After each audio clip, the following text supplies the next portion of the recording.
Disons que pour la petite histoire, M. Bakayoko a été remis à la tête de la CEI de façon illégale, puisqu'il devait faire un seul mandat et aujourd'hui il est dans un deuxième mandat.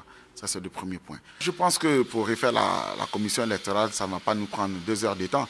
Il suffit d'un décret du président, celui qui gère aujourd'hui cette institution, pour que le lendemain, on puisse réunir les conditions après une discussion avec l'opposition pour qu'on nomme des nouvelles personnalités, qu'on revoie les petits tests et que le Parlement se réunisse. En moins d'une semaine, on aura véritablement fini ce côté-là. Maintenant, bien entendu, il y a les conditions générales dans lesquelles ces élections se déroulent, notamment la question sécuritaire, la question de ceux qui sont en prison. Mais je ne crois pas que si le président est véritablement engagé pour qu'on aille à ces élections-là, que ça poserait éventuellement des problèmes. Toutes ces réformes peuvent se faire en moins de 2 semaines, avant même que le Conseil constitutionnel ne rende sa copie, ce qui faciliterait en tout cas la tâche à tout le monde, parce que ça apaiserait l'essentiel de la classe politique et puis ça donnerait éventuellement une perspective positive pour tout le monde.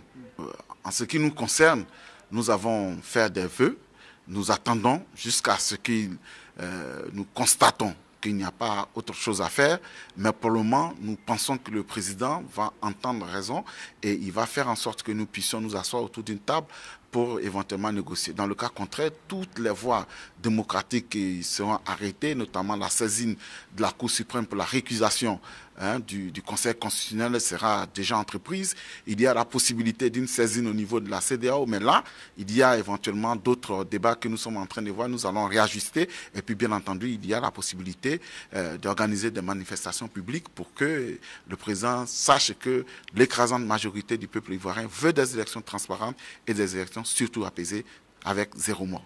Le président de la commission électorale était celui qui existait, qui était là au temps de Laurent Gbagbo. Donc comment il a pu subitement être favorable au président Alassane Ouattara? Je dis non. Même la CEI au temps de Laurent Gbagbo, vous pensez qu'elle était beaucoup plus équilibrée qu'aujourd'hui? Je ne pense pas. Parce que les représentants de ces mêmes institutions-là étaient encore plus nombreux que ce que nous constatons aujourd'hui. Donc c'est une CEI que nous avons aujourd'hui beaucoup plus équilibrée que ce qu'on avait par le passé. Mais vous trouverez un homme sur cette terre-là aujourd'hui qui n'a aucun penchant politique. D'accord, c'est possible qu'on puisse en trouver, mais même si c'est possible d'avoir un homme qui a un penchant politique, mais ne lui ôtez pas la possibilité de garder son sens de personne capable de tenir compte de l'intérêt général.